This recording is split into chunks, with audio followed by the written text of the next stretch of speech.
Hi friends, இன்னைக்கு one piece மங்கா chapter 1164ஓட spoiler தான் பார்க்க போகிறோம்.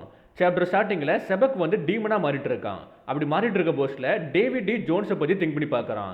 அவர் ஃபார்மர் கிங் ஆஃப் த வேர்ல்டுன்ட்டு.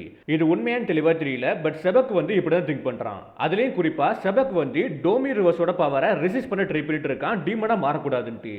ரொம்பவே கஷ்டப்பட்டு இருக்கான். பட் இந்த எண்டு வந்து செபக்கு கம்ப்ளீட்டாக டீமனாக மாறுறான். அதுக்கப்புறம் கைடாவையும் பிக் மாமையும் டிஃபீட் பண்ணுறான். இப்போ நமக்கு கூமாவா கேட்பாங்க. கூமா எரிசையும் டீச்சையும் அவன் டெவில் ஃபுட் பவர் மூலமாக வேற இடத்துக்கு அனுப்பி வைக்கிறான், வேற ஐலண்டுக்கு அனுப்பி வைக்கிறான். உங்களுக்கே தெளிவாக தெரியும், செபக் இந்த இடத்துக்கு வந்ததுக்கான ரீசனே வந்து எரிசையும் டீச்சையும் காப்பாற்றதுக்காண்டி. அந்த விஷயத்த கூமா இங்கே பண்ணுறான்.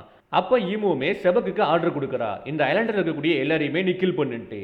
ஸோ அந்த டைம் செபக்குமே லைட்டாக வந்து கான்சியஸ்னஸ் வருது. வந்த அடுத்த செகண்டே கார்ப்புக்கிட்டையும் ரோஜர்கிட்டையும் என்ன நீங்கள் கில் பண்ணுங்கன்ட்டு. இப்போ ரோஜரும் கார்ப்பும் டீம் அப் பண்ணி ராக்ஸ் கூட ஃபைட் பண்ண ரெடியாக இருக்காங்க. அந்த இடத்துல இந்த ஸ்பாய்லருமே முடியுது.